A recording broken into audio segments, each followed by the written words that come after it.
le chien méchant de Gaza. Au quartier Gaza, il y avait toutes sortes de parents. Les modernes, les contemporains, les anciens, les parents célibataires, ceux en couple, les concubins et bien d'autres encore. Il y avait en particulier une famille qui faisait peur à tout le quartier. Personne n'osait approcher leur maison.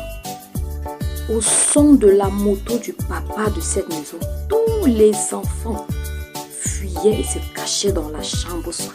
Papa Thomas était le chien méchant de Gaza. Tout le monde avait peur de lui, même sa propre femme. Ne me demandez pas comment il a fait pour la connaître, ni pour l'épouser. Tout ce qu'on sait, c'est qu'un jour, il est parti en voyage de mission. On ne voyait pas son école. Il a trouvé une jeune femme au marché du village où il était en mission. Elle est revenue avec elle. L'a épousée. Ils ont eu 5 enfants, dont le premier s'appelle Jean, le deuxième Didier. Papa Thomas avait la réputation d'être un homme toujours nerveux, très colérique. Il battait sur ses enfants à tout bout de champ. Et il était interdit à ceux-ci de rentrer après lui.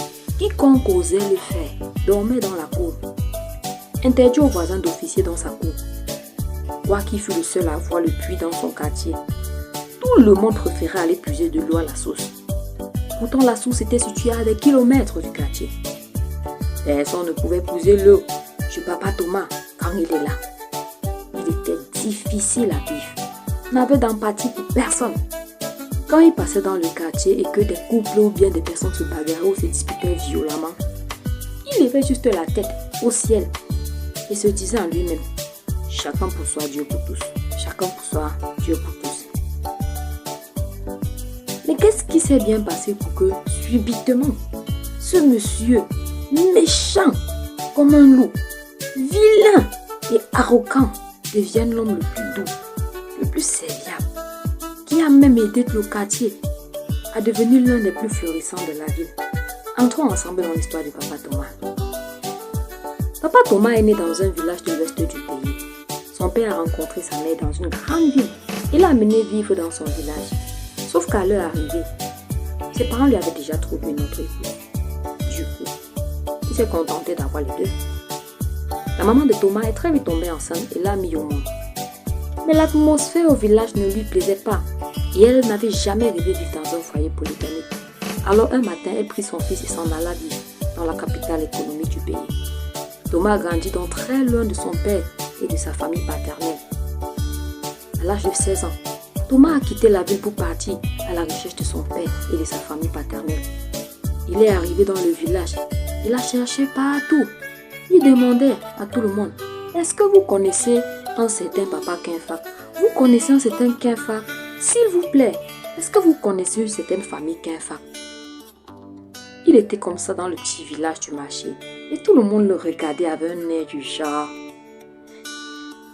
mais qui est ce jeune homme? Personne ne le connaît. On ne l'a jamais vu ici. Mais certains voisins à la famille Kinfak remarquaient qu'il y avait une drôle de ressemblance avec cette famille. En effet, il n'est pas rare de remarquer chez les gens de plusieurs endroits des traits de ressemblance, soit des yeux qui se ressemblent, des yeux foncés, une forme de tête particulière, une façon de se tenir, un timbre vocal distinct. Chacun a quelque chose de particulier comme trait de ressemblance dans chaque famille du village. Alors, l'une des personnes assises au comptoir l'appelait et lui demandait: que cherches-tu et qui cherches-tu, jeune homme? On m'a dit que je suis de la famille Kinfak, répondit Thomas. Mais je ne sais pas exactement où la famille Kinfak se trouve. Ah, je vois. Comment est-ce que tu t'appelles? Thomas répondit: je m'appelle Abena Kinfak. Mon père est d'ici et ma mère est du centre. Mon père est d'ici et ma mère est du centre. J'avoue que je suis un peu perdue. J'ai vraiment besoin de retrouver mon père et ma famille paternelle. La vieille maman lui a indiqué la maison. Ils sont juste là, au bas de la colline. Tu verras la concession, c'est la première. À son arrivée dans la concession, on a immédiatement reconnu ce visage. Ho ho ho ho ho! La vieille maman jubilait lentement. Il ressemble vraiment à mon troisième fils, hein? Papa, viens, comment est-ce que tu t'appelles? Bonjour, grand-mère. Je m'appelle Thomas Abenaking Fak et je cherche la famille de mon père et mon père. J'aurai bientôt 16 ans et on m'a dit que je peux trouver mon père et ma famille paternelle ici. En effet, c'était son arrière-grand-mère qui lui parlait. Elle était tellement émue de le revoir après si longtemps vu qu'il était né dans ses bras. On a donc organisé une grande réunion et on l'a accueilli comme un digne fils de la concession. On lui a dit que son père avait quitté le village depuis fort longtemps et qu'il s'était installé à la capitale du pays et qu'on n'avait plus vraiment de nouvelles de lui depuis un certain temps déjà. C'était à cette époque-là où les téléphones étaient plutôt rares. Donc il fallait attendre qu'il revienne à la maison ou alors aller lui chercher en ville et on ne sait où il faut commencer. Thomas est rentré très triste et jurant ne plus jamais retourner au village. Il se disait en lui-même, comment mon propre père ne désire même pas me connaître depuis plus de 15 ans et il vit tranquillement sa vie. Alors l'oncle de Kinfak, l'un des petits frères de son père, lui proposa de payer ses études et il obtint enfin son BPC, fit les Nièges et sortit comme maître d'école primaire. Dès qu'il avait grandi dans un contexte plutôt difficile, il a appris à se battre seul très jeune. Parce que sa maman préférait jouer la vie, aller d'un homme à l'autre, il a développé un caractère dur. Il était fermé, il n'aimait pas être approché. Il n'aimait pas qu'on lui pose des questions. Et il n'aimait pas qu'on se demande trop de choses sur sa vie. Il passait beaucoup de temps dans les bars à boire, à fumer de la cigarette et avait très peu d'amis. En réalité, c'était une barrière qui s'était dressée pour se protéger contre les blessures. Vu qu'il avait été tellement déçu de la vie, il ne se sentait pas aimé et abandonné par son père, sa mère et même tout le monde. Papa Thomas a donc grandi de cette manière. Lorsqu'il a épousé sa femme et qu'elle a commencé à avoir des enfants, il a ressenti tout à coup un besoin impérieux de combler un manque, un vide de responsabilité. Il se disait qu'il devait absolument être un bon père pour ses enfants. Il ne se souciait pas beaucoup de sa femme. Mais ses enfants étaient sa priorité. Il ne voulait pas qu'ils se sentent négligés et qu'ils commettent les mêmes erreurs que sa mère avait commis en tombant dans les bras du premier venu. Il ne voulait pas non plus que ses fils mettent une fille enceinte n'importe comment, reproduisant ainsi le schéma qu'il reprochait à son propre père. Alors, il s'arrangeait pour que ses enfants soient toujours sous son contrôle. Il n'avait pas le droit de sortir sans son autorisation, ni d'aller nulle part sans sa permission. Il fallait tenir le plus loin possible ses enfants de tous ces vices-là dehors. Il se disait qu'il le pouvait de lui-même et qu'il fallait juste un peu de rigueur. Mais en réalité, l'atmosphère dans sa maison était toujours tendue et stressante. Sa femme, Martha, avait déjà été habituée à ça, elle-même ayant vécu dans un foyer similaire. Personne n'aimait traîner au salon quand il était là. Il aimait regarder le journal à partir de 20h devant son vieux téléviseur cathodique des années 90 et rester là jusqu'à 22h. Papa Thomas aimait rentrer tard, craignant de se retrouver en train de se disputer avec sa femme ou avoir des désaccords ou les bagarres habituelles, ou se retrouver en train de gronder ou taper les enfants. La vérité, c'est qu'il n'aimait pas cette situation. Mais il pensait que c'était la seule manière d'avoir une famille disciplinée et qu'il réussirait un jour. Un jour, l'un de ses fils, le deuxième, Eddie, a eu un accident très grave et est mort sur le champ. Cela a profondément blessé Papa Thomas. Il s'est enfermé encore plus dans sa rigueur. Il interdisait maintenant à ses enfants d'aller à l'école sans lui et lui-même les amenait à l'école avec sa vieille moto. Il a inscrit aussi l'aîné juste à l'école près de la maison. Il se battait comme il pouvait pour que ses enfants aient une bonne éducation. Oui, c'est vrai, il était vraiment dur. Il avait une voix menaçante, comme celle d'un lion en colère. Oui, c'est vrai, il était mal vu par les habitants du quartier. Mais la vérité, c'est qu'au fond, quand il était seul, il se sentait comme un enfant. Il avait juste besoin de quelqu'un qui lui comprenne et qui l'aide à devenir l'homme qu'il aurait tellement voulu être. Doux, aimant, responsable et compréhensif. La mort de son fils Dédi l'a tellement touché qu'un jour en passant, il s'est rendu compte qu'une nouvelle église avait été ouverte non loin du carrefour du quartier. Et le pasteur chantait avec les fidèles ce chant populaire dans les églises évangéliques du pays. Il guérit Il sauve les vies, il ressuscite les morts. Il ne change pas. Dieu a fait des miracles, des prodiges. Dieu va faire encore. À l'écoute de la phrase, il ressuscite les morts. Il se mit très en colère, se rappelant de son fils dédié. Ressusciter quel mort?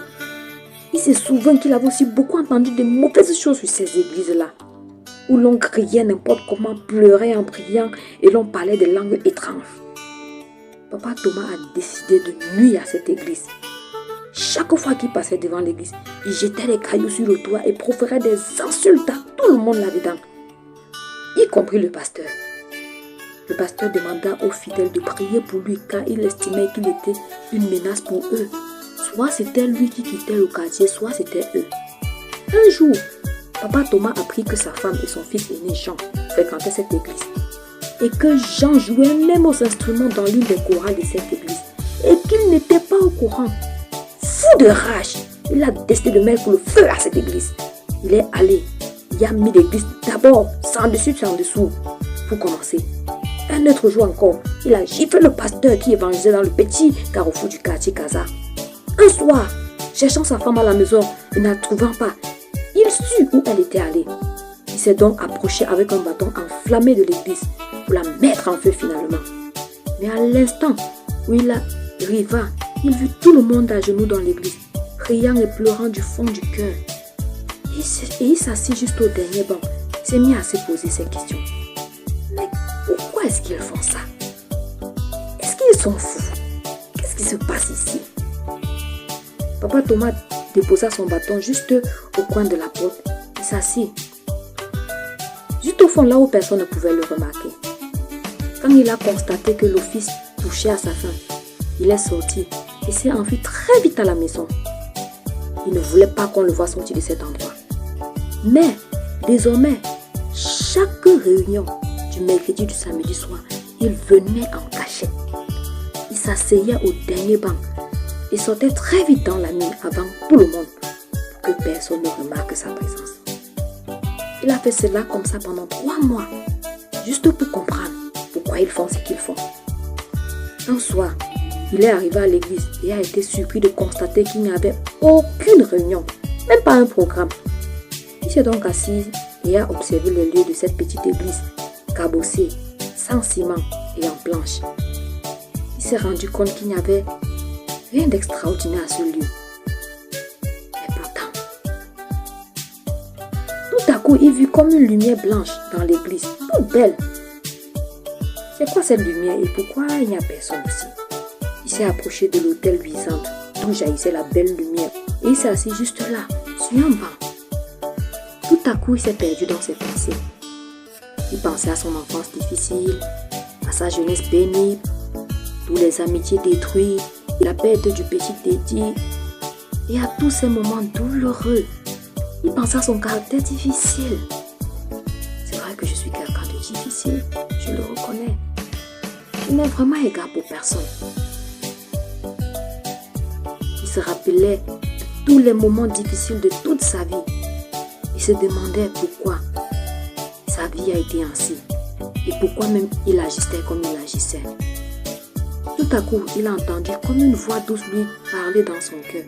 Cette voix était audible. Il a entendu cette voix lui dire: je peux te changer si tu le veux. Et il se dit en lui-même: oh, j'aimerais tellement changer. Au fond, j'aimerais tellement être heureux, être meilleur. Je ne sais pas s'il y a une vie différente de celle-ci en fait. Est-ce qu'il y a une autre vie différente de celle-ci? Est-ce qu'il y a quelque chose de différent de la vie que je vis? Il aspirait tellement à être heureux. Il a encore entendu la même voix lui dire: je suis la paix. Je peux te donner la paix si tu veux. Et il s'est dit en lui-même: j'aimerais tellement avoir la paix, la sérénité en moi. Où est-ce que je peux trouver la paix? L'autre jour, j'ai entendu le pasteur-ci parler de la paix et bien d'autres choses qui ressemblent à ça. Mais est-ce que les gens se la disent vrai? Est-ce que c'est réel tout ça? Est-ce que c'est vrai? Alors, il leva les yeux vers le ciel et il fit cette petite prière. Jésus, toi qui es le Fils de Dieu, si tu existes vraiment, s'il te plaît, change mon cœur et aide-moi à être meilleur. Aide-moi aussi à être heureux, à avoir la paix. Je veux aussi être un meilleur homme si c'est possible. Dis vrai, je n'aime pas ma vie. Je la trouve difficile. Beaucoup trop difficile d'ailleurs. Je me camoufle avec cette colère et d'autres attitudes encore. Mais la vérité, c'est qu'au fond, je suis un homme triste, abandonné. Je me suis toujours battue seule pour m'en sortir. C'est la raison pour laquelle je n'ai égard pour personne en réalité. Tout ce qui m'intéresse moi là, c'est moi et mes enfants. Je ne me suis jamais sentie aimée, ni soutenue, ni compris par personne. Donc, si tu existes vraiment, Seigneur Jésus, faut pardonner mes fautes. Et fais-moi aussi ressentir toutes ces bonnes choses dont on dit de toi, je t'en prie. À l'instant, une lumière lui apparut plus grande et il entendit une voix parler au travers de cette lumière. Je veux te donner ma grâce. Je te donne ma paix. Je te pardonne tes péchés. Reçois ma paix. À l'instant, même, il se leva et s'écria vivement. Oh mon Dieu, il est réel. Il est vraiment réel. Mais ce Jésus est réel?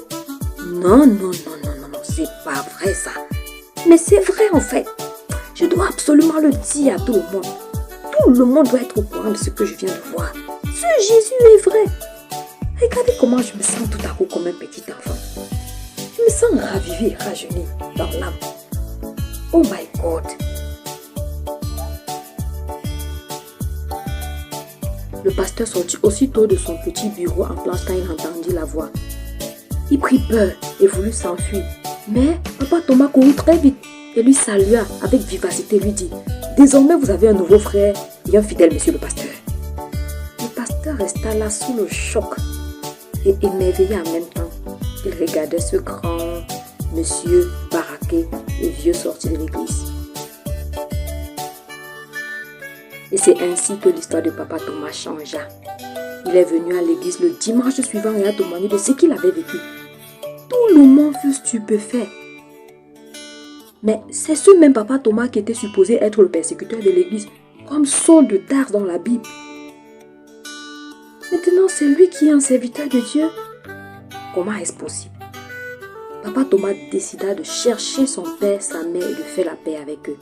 Il savait qu'il était le pont de paix de 2 tribus et de plusieurs familles. Au travers de sa vie, Dieu pouvait maintenant amener plusieurs à voir combien il est bon et peut vraiment changer les vies et restaurer les familles. Papa Thomas a donc entrepris désormais de conduire tous les hommes à Jésus et d'amener toute sa famille à l'église désormais. Il décida d'aider le pasteur de l'église à aider d'autres familles à trouver un sens à leur vie et à leur famille. Il savait qu'il avait trouvé quelque chose de merveilleux. Son expérience cette nuit-là à l'église l'a profondément touché et marqué à vie. C'est certainement ce que l'on appelle une rencontre avec le Sauveur et le Seigneur Jésus-Christ. Oui, Jésus a vraiment la possibilité de changer des vies. Est-ce qu'il peut changer le pire comme il a changé Saul de Tarse en Paul le prédicateur? Jésus peut faire ça. Il a changé en un homme meilleur et il est devenu une bénédiction pour le monde entier. Aujourd'hui, papa Thomas est un intercesseur évangéliste et soutien incontournable pour tous ceux-là qui ont connu l'abandon et le rejet.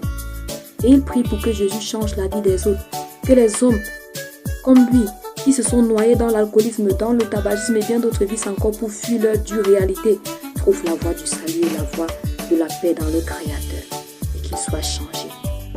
Il prie aussi pour toi qui es dans le même cas. Merci d'avoir suivi. Et que Jésus change ta vie aussi. Comme il a changé celle du chien méchant en agneau de douceur.